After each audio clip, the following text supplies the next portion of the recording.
Welcome. I provided each one here in person with a folder of information. Share that with all of your friends. Share it with your family.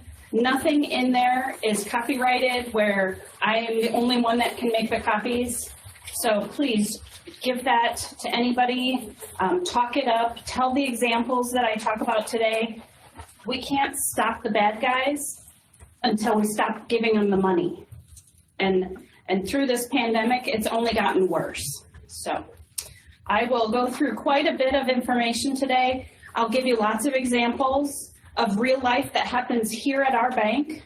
You know, I always find it interesting what's going on in Miami and New York and Chicago, but that's not Ames, that's not the Midwest, that's not Iowa. So I always find it interesting what's actually happening to our customers here. I'll never use names in any of my examples because that'd be a violation of your privacy, and also I'm horrible at names. So let's get started. So, technology, we'll see. Okay, it'll work, I promise. Doug. Oh, hold on. The minute I turned it on, and it even buzzed at me. It was working just a minute ago.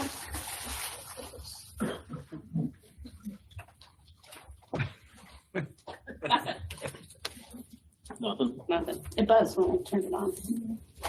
If this is the worst that happens all day, I'll take it. It's fine.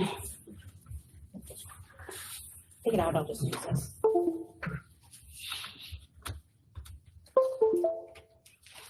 We had a gal come back from vacation today, and she's all nice and tan. She was in Mexico for 2 weeks. I said, I'm nice and sunburned and windburned from the freezing cold.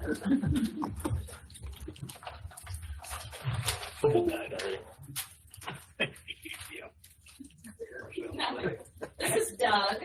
He works in our IT department. He is the saver of every emergency we have.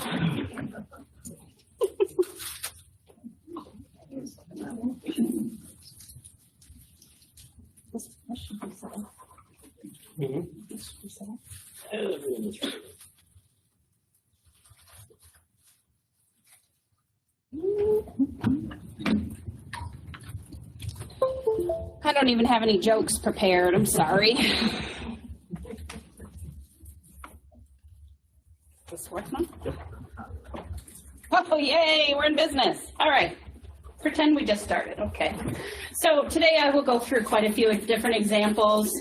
By far, this is not every single fraud or scam that's out there. This is just the tip of the iceberg. I will go over the most common ones that I see.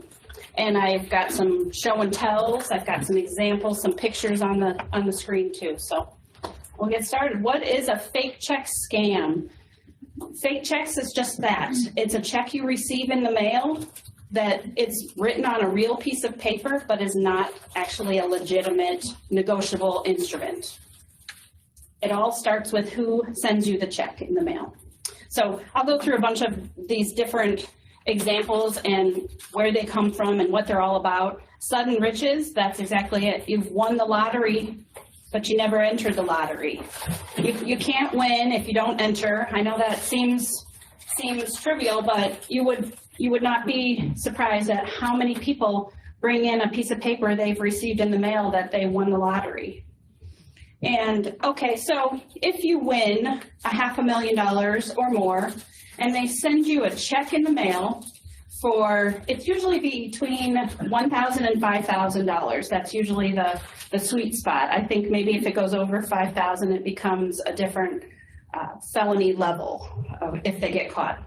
These people typically don't get caught. But so you get a check in the mail for $3,900 to pay the taxes on the money you just won.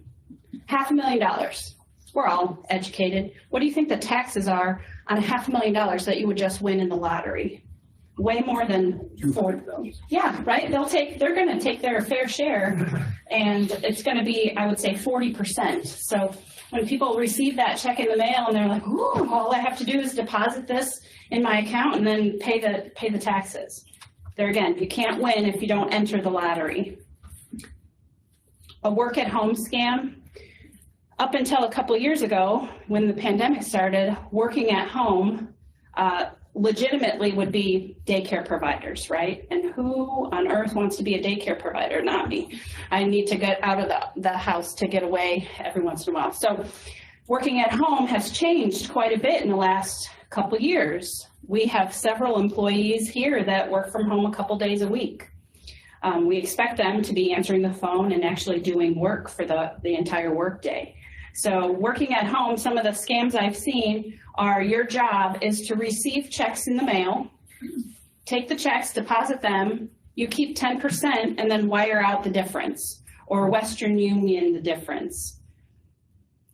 What kind of legitimate work from home is that? I mean, all you have to do is receive the mail once a day. Whew.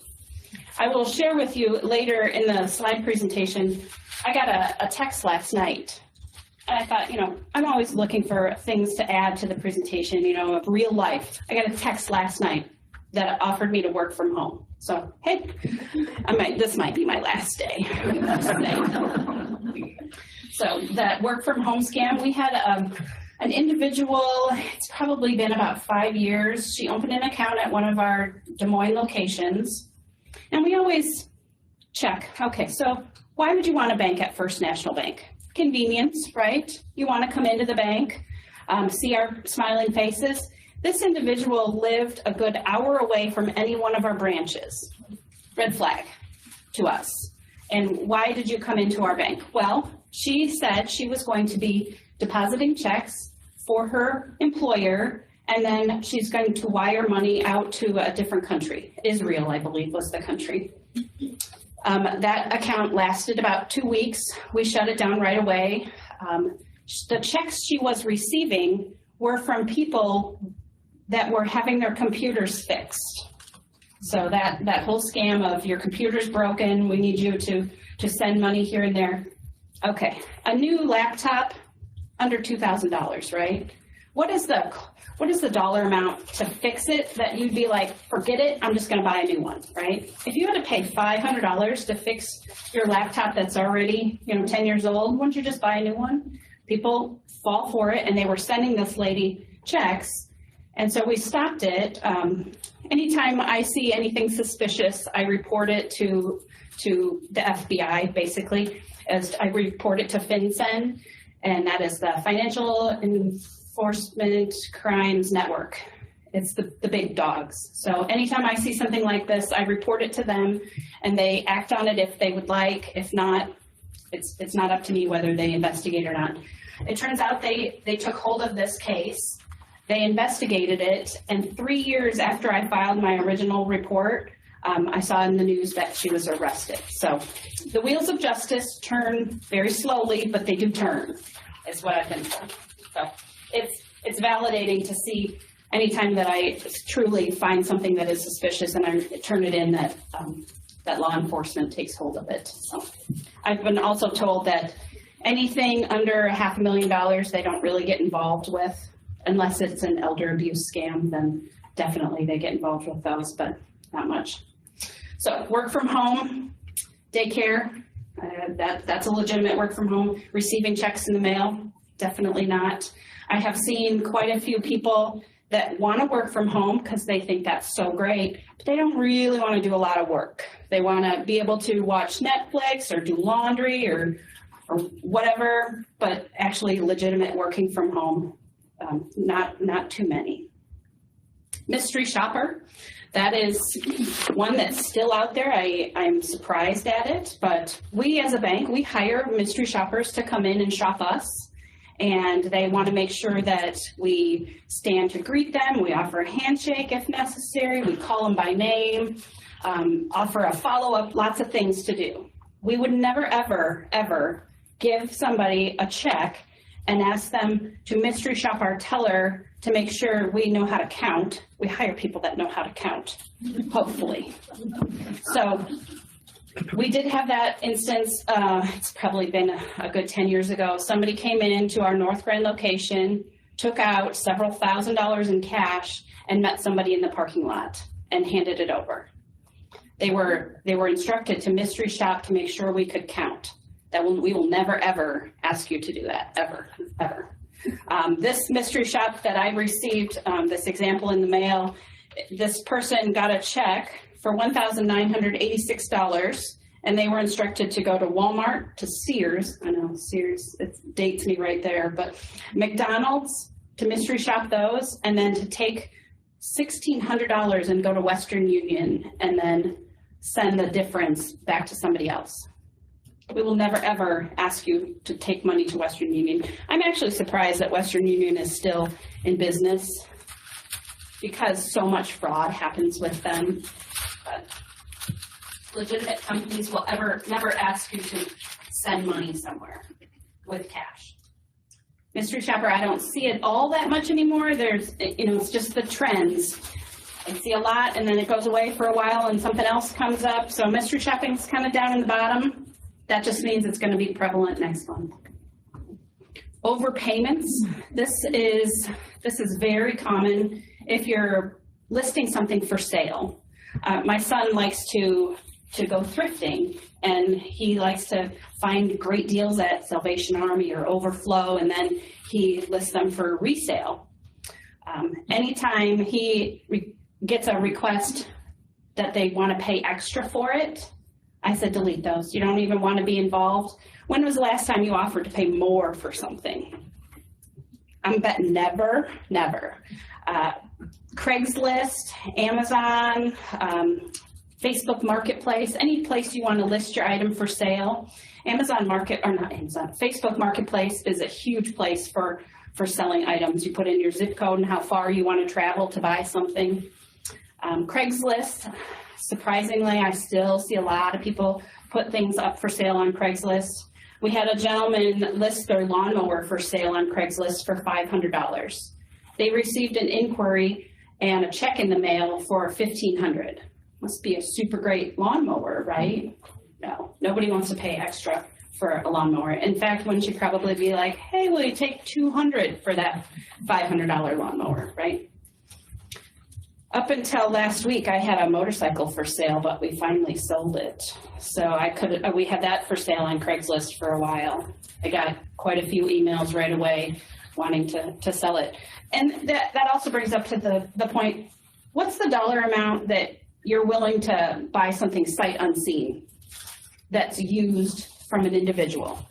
Sight unseen from Walmart.com or from Amazon. I'd buy things off of there sight unseen, no problem. But if I want to buy a used lawnmower, I want to make sure it starts, right? And go there and if I'm buying a vehicle, I want to kick the tires and make sure it starts. I would not buy something sight unseen. So these overpayments are anytime you list your item for sale and somebody sends you a check for more.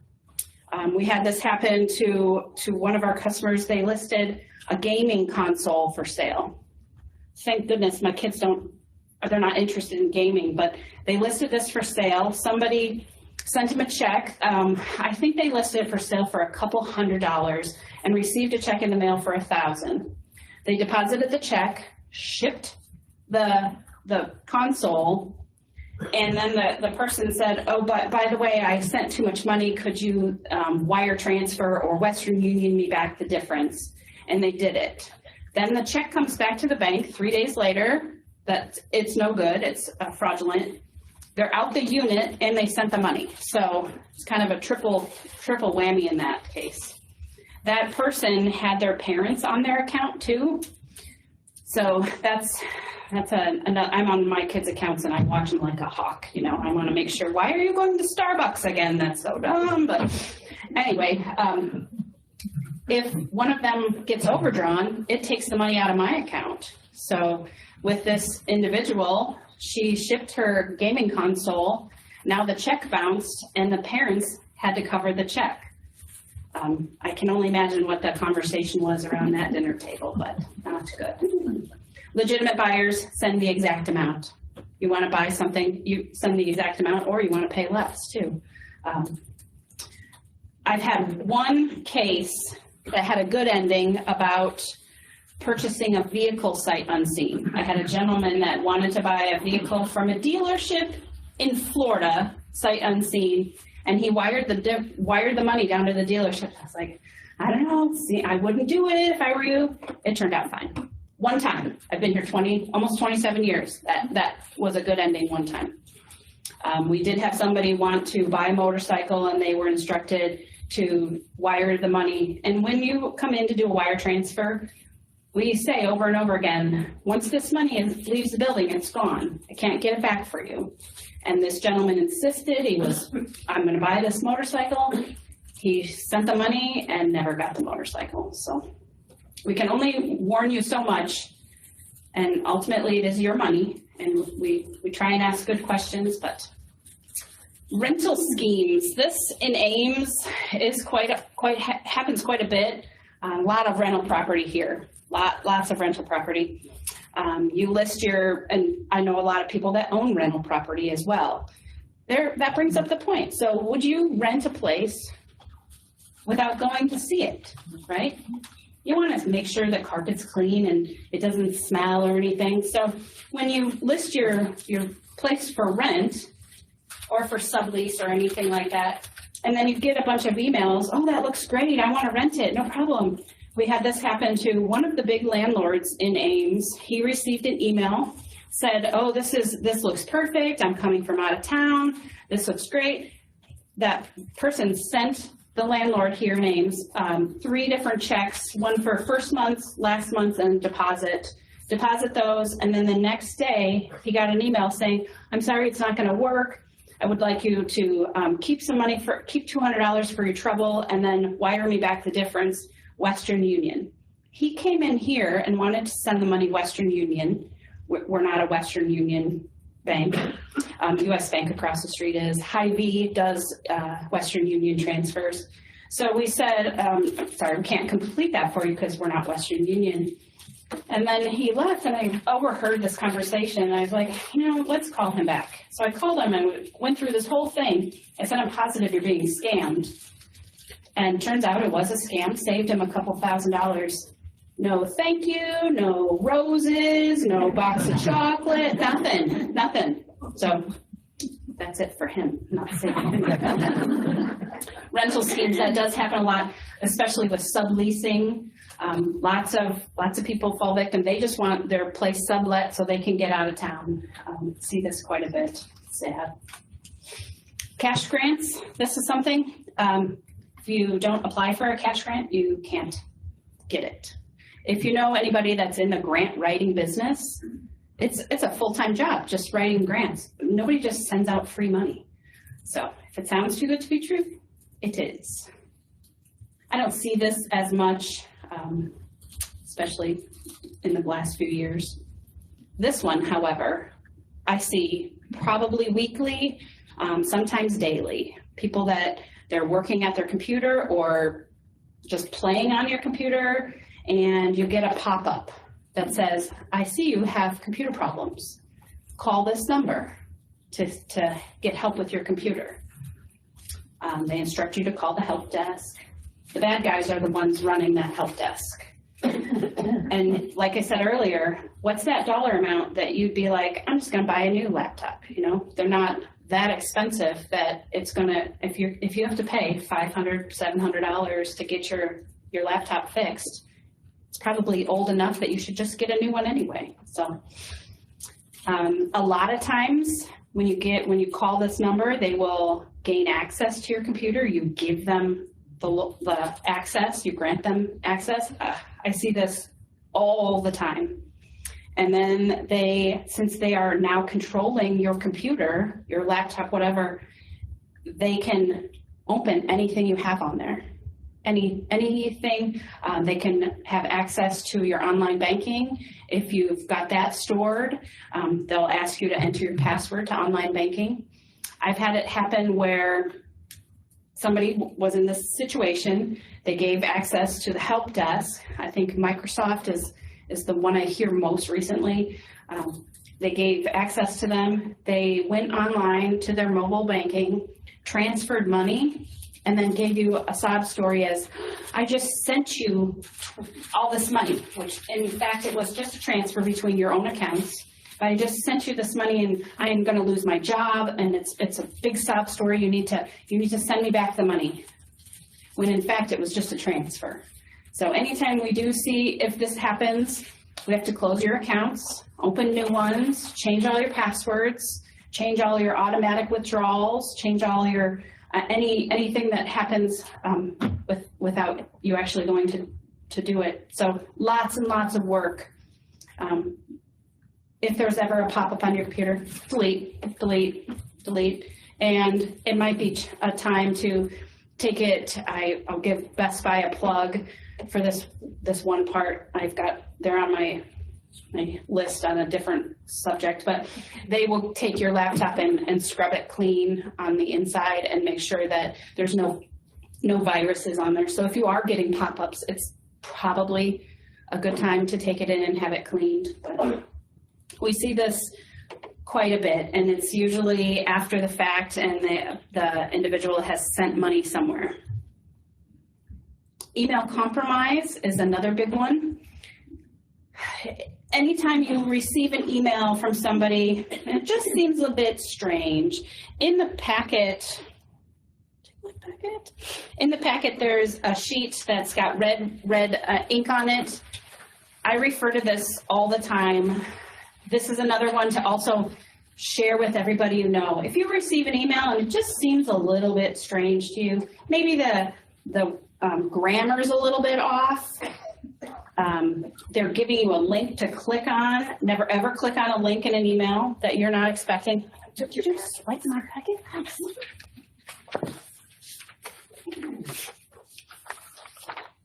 This social engineering red flags. It's fantastic. This came actually from our IT department, and I save it and I give it out everywhere. Just making you think. If it just sounds a little bit strange, like I said, the grammar seems weird, punctuation is weird. People that English might not be their first language and they're trying to spoof an email to you might come out this way.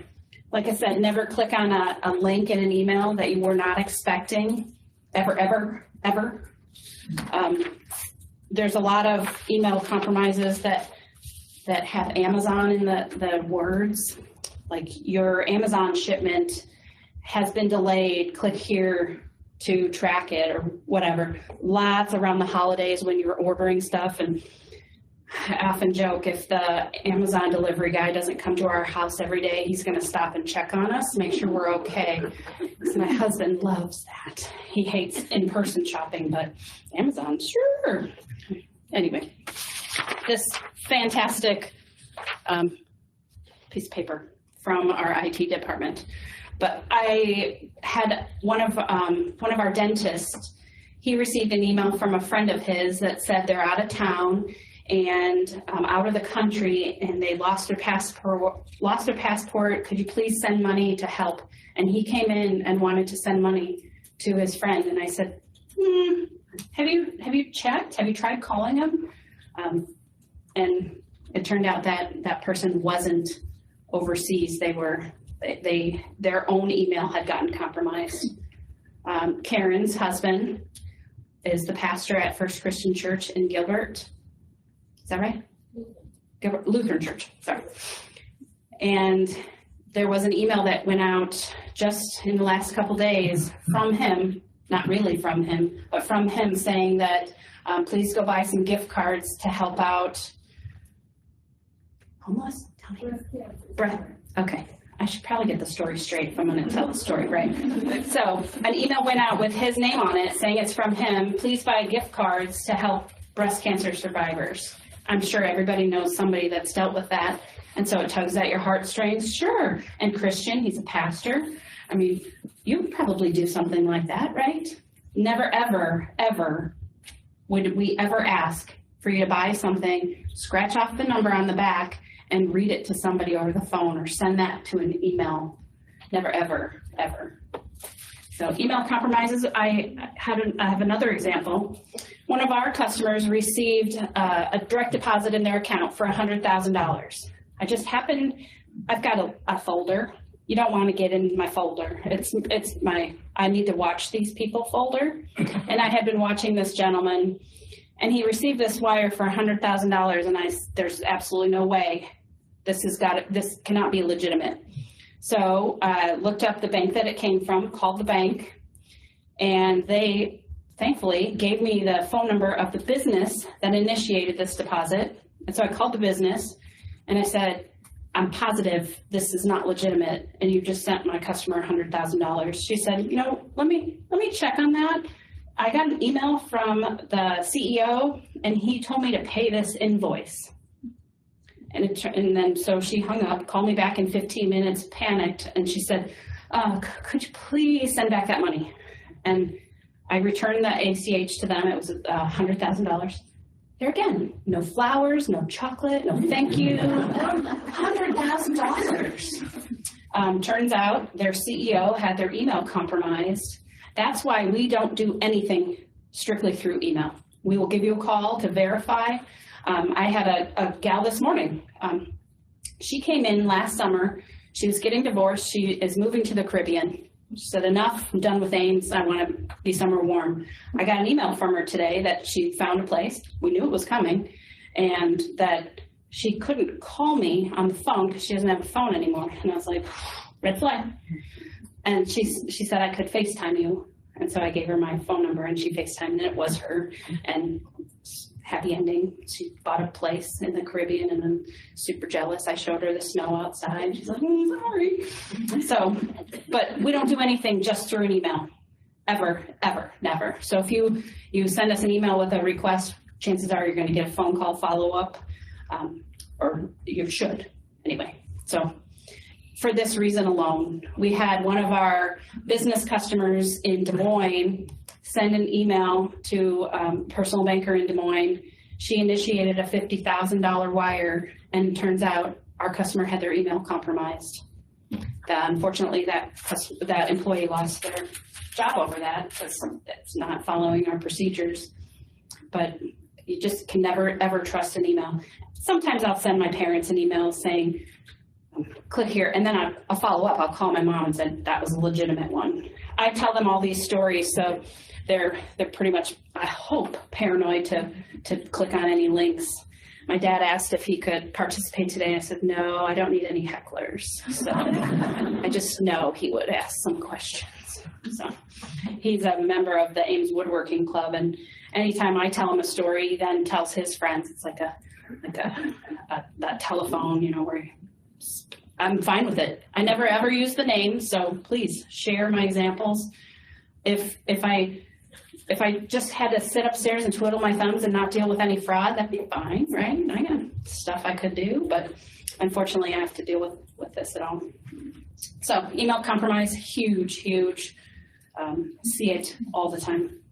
This one, grandparent scam. I know this is definitely not new, still out there. It starts by receiving a phone call. Grandma, I'm in trouble. Can you help me? If I were to call my grandma and say that, I would think, or if it's your favorite grandchild, I'd like to think I'd be at the top of that list, right? But, you know, she's got 26 grandkids, so, but Grandma, I'm in trouble. Oh, is that Amy? Yeah, it's Amy. We did have this happen to one person, and she said, or the gentleman called, said, Grandma, I'm in trouble. It was a grandson. And she said, funny, I only have 2 granddaughters. So that would be warning sign 1. But usually the phone calls are late at night, early in the morning when maybe you're not thinking clearly. And you want to help your grandchildren out as much as possible. Or this could be, you know, a friend or anything. I don't want to pigeonhole it down into just grandparents, but that seems to be what we see. They claim to be traveling in a foreign country and they're in trouble. They got arrested, got in a fight. Oh, you don't sound the same. Well, it's because my nose is broken or something that makes them sound a little different. We did have this happen. It's been several years ago, but somebody called into our trust department and wanted to wire money to their grandson. So I'm in the wire department as well. So I got the phone call and I said, this seems a little fishy to me. So I was asking questions and I said, are you sure this gentleman, his grandson was in Mexico, got in a fight, got arrested, and needed bail money? And so I got the gentleman on the phone and I said, have you called your grandson with a phone number you know to be his? And he said, no, he doesn't have his phone. I said, well, have you called your own son, the grandson's dad? No, he told me not to. I don't want to bother him. And I said, well, what's his phone number? I'll call. And he's like, fine, I will call myself. He hung up, called me back a few minutes later. The grandson wasn't in trouble. He wasn't in Mexico, didn't get arrested. He was asleep upstairs in South Carolina, I think it was. But that guy sent me flowers. So one person saved him $3,000 and got some flowers out of it. Yeah. Anyway, so saved him some money. But if somebody is threatening you over the phone or a sense of urgency, take a step back. Ask somebody that you know that is a trusted source. Call me. I'll talk to anybody over the phone. So grandparent scam happens all the time. Hotel scams. Now that we're starting to travel again, how this works is you get a phone call from the front desk saying there's a problem with your credit card. Could you read it to me over the phone? Well, the bad guy called into the hotel and said, could you connect me with room, and they just pick a random room number. And they call early in the morning or late at night and try and catch you off your game and say there's some kind of problem. Funny, I was in a hotel with my parents a few years ago, and the front desk did call. My dad got up and went down to the front desk, hopefully because of all the stories I talk about, but they did actually have a problem with the front desk, but actually to go down there and talk to them. But when the bad guy calls in, they just pick a random room number and hopefully get your credit card over the phone. And maybe if it's late at night and you gave it to them, then you go to sleep and they've racked up charges on your credit card. So by the morning. The next two are not my favorite, but since I deal with law enforcement so much, I've got great examples of this. But IRS scams. IRS, they call you and say you owe money for taxes, and you need to go buy some kind of gift card and then turn it over to them over the phone, or else you will be arrested. I receive all garnishments and tax levies and subpoenas. That's another piece of my job. And never ever has the IRS ever made a personal phone call saying you owe money.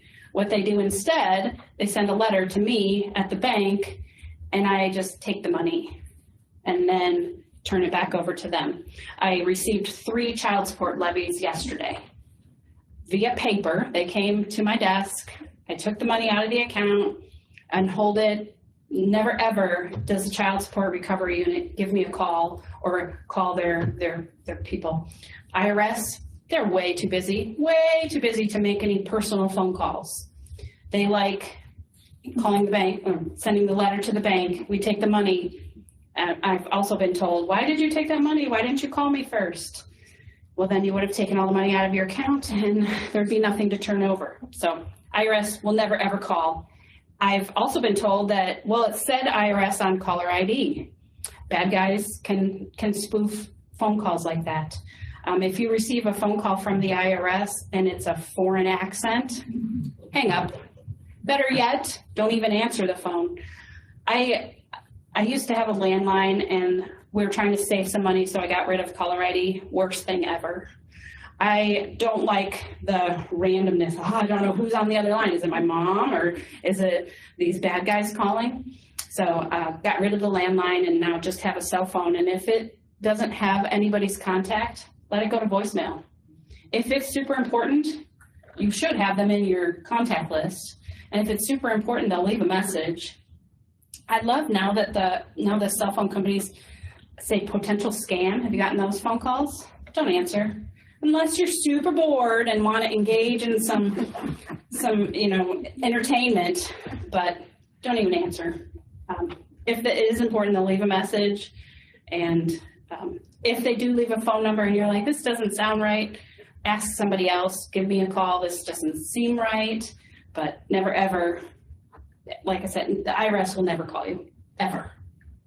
I'm 100% confident in that. Same with the police department. We've had people that have received a call from the police department. They used to call and ask for donations years ago. They have since stopped that for this reason alone. People don't want to even talk to them. I'm not going to give you a donation.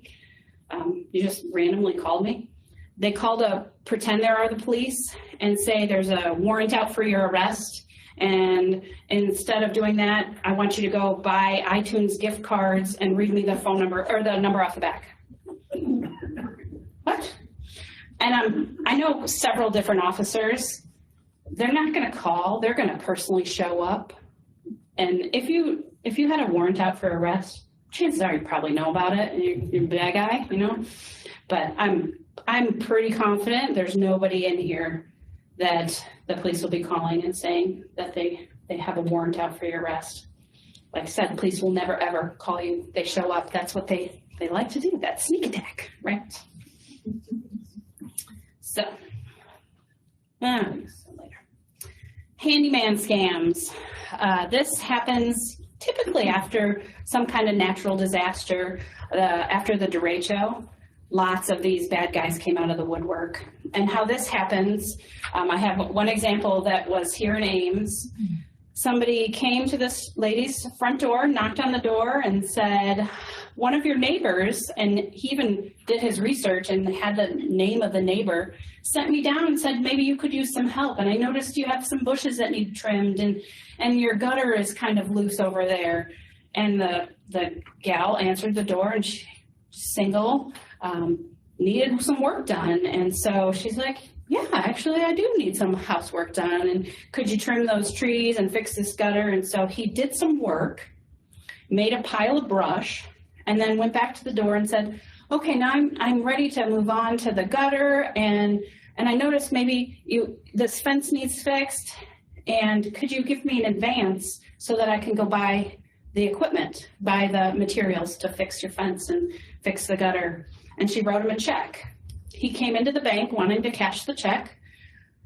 I think this one was $4,800. It's our policy to call on any check that's presented for cash from a non-customer. So this handyman came in, wanted to cash this check.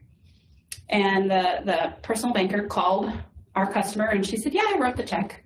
And then they came over to me for an override. And I was like, I don't know. That doesn't seem, it seems a little bit pricey for repair work.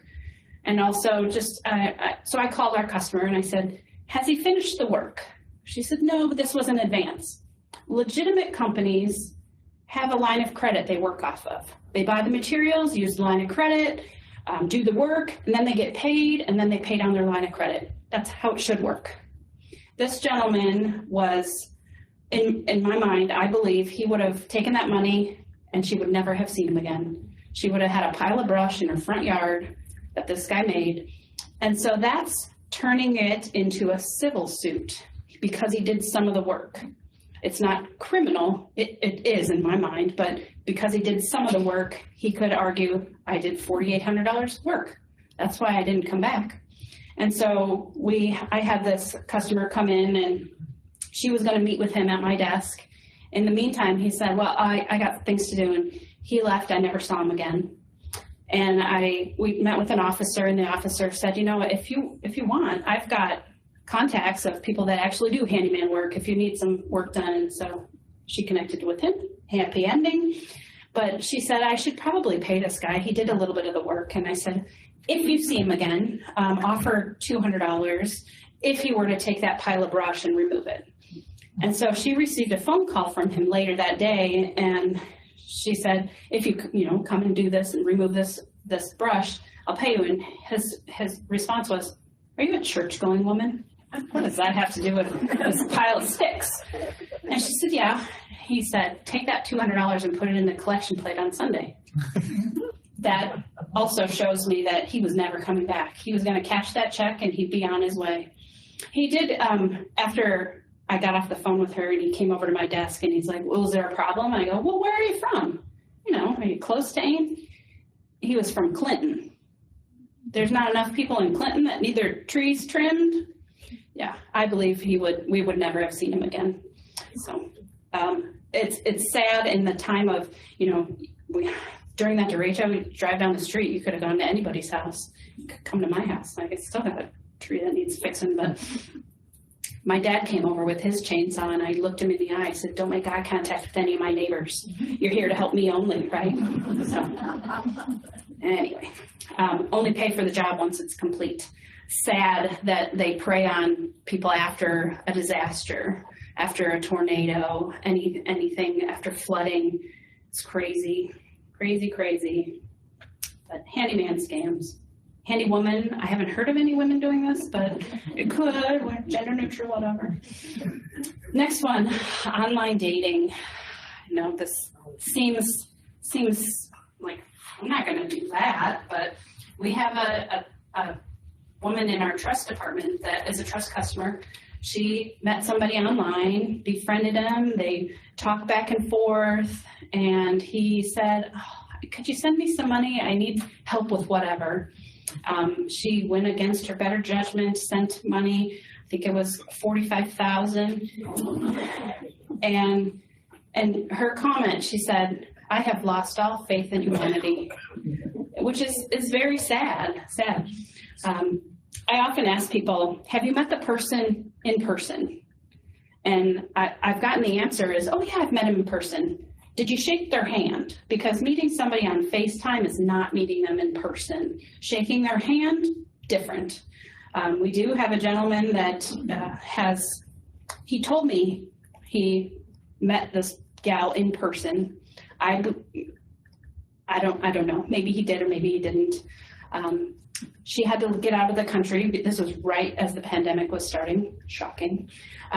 She had to get out of the country, and now he hasn't seen her in person since, hasn't talked to her in person, just texting back and forth. And he has sent her, I believe the total is over $250,000 right now. We have warned him up and down. We've even gotten family involved, and he is insistent that, no, I will see her again. I said, I guarantee you will never, ever see her in person ever again. My own thinking, I believe maybe he met somebody that was being human trafficked, and then she got his contact information and gave it to the bad guys that were holding her captive. I don't know. I would love to put all the pieces together and hear the whole story, but I don't know that I will ever get all the pieces. But online dating, terrible. I do have another example of this. It wasn't online dating. Somebody was playing online games and met somebody that wanted to friend them during a game. And she did. She's married, husband and wife. She plays online games, and this gentleman befriended her, and she has military background. He's in the military. He needed help with, he is stationed overseas, can never actually call her. It's all through text. And she has taken advances out on her retirement. She has borrowed money, and she has sent, that total is over $100,000 right now. I met with her. We had a police officer come meet also and talked through this. And I said, you are being scammed. You will never see a dime of this back. And she said, oh, I don't believe that's true. The officer sitting next to me said, you are being scammed. If you continue to participate in this, you will be charged with a Class C felony, and you could serve jail time and a fine.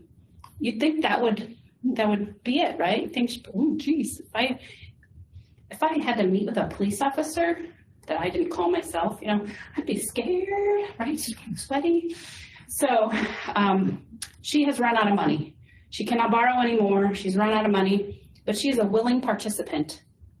She is now considered a money mule because she accepts money from other people being scammed. She came in here with a box of cash for $20,000 in cash that she had received in the mail from somebody. Never, ever, ever, ever send money in the mail, ever, period. Send a check. You want to write a check to your grandchildren? Send a check. Never, ever put cash in the mail. This person received, our customer received a box of cash of $20,000. She came in and she wanted to wire it to buy Bitcoin. We denied her, and that's when the police got involved, and they said, you are ongoing criminal activity. You know, you need to stop this. And she then went and fed it into an ATM her daily limit to buy Bitcoin through an ATM. So fast forward, I hadn't heard from her for a few weeks, got an incoming wire into her account. There's no possible way she needed to be getting an incoming wire from, she lives in Ames. This gentleman that sent her the wire was in Pennsylvania. And we saw it come in, and I said, nah, there's something funny about this. Put a hold on the money right away, called the bank that the wire came from. Got the wire department, and I said, I'm positive your customer's being scammed. There's no possible way that he would need to send my customer money. Can you call him and ask more questions? The bank, their response was, I'm sorry, I can't do that. What? I said, you don't want to save your customer. This wire that came in was $13,000. You don't want to save your customer $13,000. No, I can't do that. How sad. We're all working to fight the same bad guys. And she would not call her customer. I said, fine, here's my name and number. Take it down, whatever, talk to your senior management. So I got online. I Googled this guy's name. A phone number came up. I called him, and he spilled his guts to me. He said he met somebody online. He's married. Met somebody online. He's 72 years old, according to what Google's told me. 72 years old, married, and he met somebody online, and she keeps telling me how she's so in love with me, and she's a traveling nurse, and she's in trouble. She needs to get bought out of this contract. I don't know. He had a whole long story. I said, I'm positive you're being scammed. He goes, I know there's so many red flags, and he asked her, can you send me a picture of yourself with today's date listed on a piece of paper? Like hold up the newspaper, saying today's date. And she couldn't do that right away because she didn't have her access to a camera. I don't know, red flag. She did it later in the day. She got a picture to him with the name, or her name and the date on it. So he sent her $13,000. I said, positive you're being scammed. I'm going to return this money to you. Promise me you won't send it elsewhere. He said, okay. Can you help me with the wire I sent yesterday to a different bank?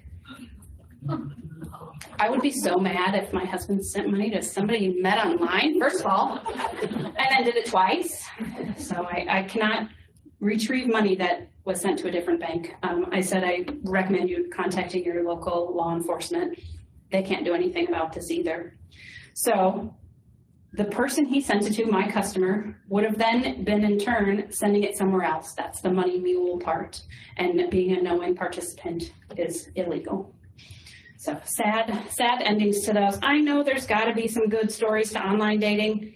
I have not heard any yet, but I'm sure they're out there. So just hear the bad ones. I often say I'm Debbie Downer. I got all the bad stories, but my name's Amy, not Debbie. Gift cards. I've said this over and over, never, ever, ever buy a gift card. And when you're instructed to then turn it over and scratch off the number and read it to somebody over the phone. This one that you can't see online, but it's a money pack. I never even knew these existed. They sell these at Walmart. You go buy this money pack, you buy it with cash at Walmart, and then you can load your PayPal account with this. This person went and bought one of these. They gave the number out and then came in and asked if we could get their money back. No, I'm sorry. Once you purchase a gift card and give out the number, it's gone. I can't believe Walmart still sells these. I can't believe Best Buy is another one that they'll be instructed to go to Best Buy and buy a couple of $1,000s in gift cards and then read the number off. These IRS scams, the police scams, they threaten you, you owe money, you're going to be arrested. Go buy this gift card and read me the number. Never, ever, ever is that a good idea. And what iTunes gift cards, I'm not even totally sure what you do with iTunes gift cards, but definitely don't need $500 worth of music. And so these bad guys get the code off the back. They immediately transfer that. I don't have bad guy brain. I'm not sure how that all works, and then the money's gone. We get a lot of phone calls that said that have that same situation. I bought a gift card and I think I got scammed. Can you get my money back? We cannot. It's gone once it's gone. This one, this is what I was talking about earlier. I got this text last night. I mean, like great timing, right? I got this text. Do you want to earn $335 tonight? Heck yeah, I do. That's a lot of money. We're looking for 3 new people, PPL, to earn $500 a day starting tonight. It's way too tiny on this screen down here. Must have a computer, a smartphone, and 2 free hours of time during the day. Click here. Don't click that. Don't ever click that. All I did was take a screenshot and then I deleted it. But this is an example. I had another one. I got a text years ago. Your Bank of America account has been compromised. I don't have a Bank of America account. Click here. I don't have a Bank of America account. I know it's not legitimate. Delete. Delete, delete, delete. But I kind of almost wanted to click on it, just see where it goes. But I also just got a new phone and I don't need it infected with their viruses either. So how to identify fake checks? It's tough. I get that question a lot. Is this check real? My first question is, where did you get it? Did you get it from somebody you know? And what's the dollar amount? That's another one. My parents got a Walmart check in the mail that they had overpaid for a prescription. It was $16. I said, nobody's going to send you a fake check for $16. I'm sure that one's fine. These other ones, the examples I have, these are what would be not legitimate. So tiny. I often say, if it is printed on Snowy Mountain check stock, Snowy Mountain check stock, and I have another example in here, chances are it's not legitimate. Snowy Mountain, I don't know if you can see this. I'll show you in a minute, but it looks like snow-capped mountains in the background. I was talking to one of my salesmen a while ago, and he said, that's my most favorite check stock. It's the cheapest. And I said, well, quit selling it, because I'm telling people not to cash anything that they bring in. So knowing if it's a fake check or not is tough for me just looking at it. There are some signs that I look for, but asking where you got it from. Do you know the person? Is it for more than whatever you were selling it for? I do have an example. This came in the mail. It's a United States Post Office envelope. Came in the mail with a check in it. The gal has no idea why it was sent to her. I don't truly believe that. You don't just get checks in the mail for no reason. Chances are you listed something for sale and they have your address. Or you applied for something and you gave them your address. You don't just I've never gotten a check in the mail that I had no clue where it was coming from. And this was a Snowy Mountain check, and it was for $1,950.50. So it surprises me that it came in through the USPS, because that now turns it into a federal offense. If it comes FedEx, which I've gotten lots of those as well, it's not a federal offense. So this says official check on it. Official check, that means it's legitimate, right? No. Official checks, cashier's checks, money orders are counterfeited more often than personal checks. So when somebody comes in and say, well, it's a cashier's check, it's fine. When can I have the money on that? That is also a red flag to me as to why. This one looks like they had a typewriter. We do have a typewriter here at the bank still, because occasionally we need to type in a sticker. But these kids nowadays, typewriter, what's that? This looks like a typewriter that could use ribbon cleaning, but terrible. There again, it's over $1,000. It's under $5,000. This one, First National Bank. It's a cashier's check, and I have this actual one in person. This was received out of state somewhere. I want to say one of the Carolinas, and it was a mystery shopping scam. This person received this in the mail and said, congratulations, you now are a mystery shopper, a secret shopper. And this was the one that they needed to go to Walmart, Sears, McDonald's, and then send a bunch of money Western Union. And then fill out some bogus survey as to how everybody did. That's our bank's routing number. That's the account number of our cashier's check account. That is not our cashier's check. We did not issue that. Ours are blue, they're not green. This logo is a little fuzzy, can't really tell that. and we have 2 signatures over $1,000. But this just proves any cashier's check can be counterfeited. We balance this account every single day, and so we catch these right away. But you receive that in the mail. Hey, that looks pretty good. That is totally bogus. Here's another one, official check. We received this, it's been about 2 months ago. Somebody brought it into our bank, tried to deposit it, and made the deposit, and then they left, and then they called in and said, when can I have the money available? And then that's when I got involved, and I took one look at it, Snowy Mountain. The person only had a couple dollars in their account. I said, you may never have money available on that, and pulled the check. And I always say I'm going to turn it into the authorities. I turn it into my own folder of examples so that I can talk about these. But the police department does not want every single one of these to be investigated. They're busy enough. But that is my Snowy Mountain check. Looks kind of like snow-capped mountains. I'm going to use that till the day I die. Here's another one. This has some embossed imprint on it.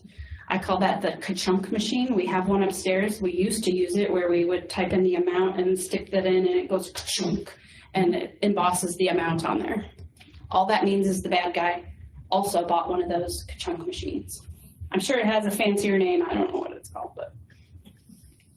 And here's that example of the amount squished on there. The squisher machine, we used to call it.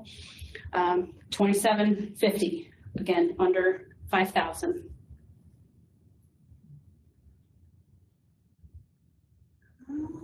This, another Snowy Mountain check.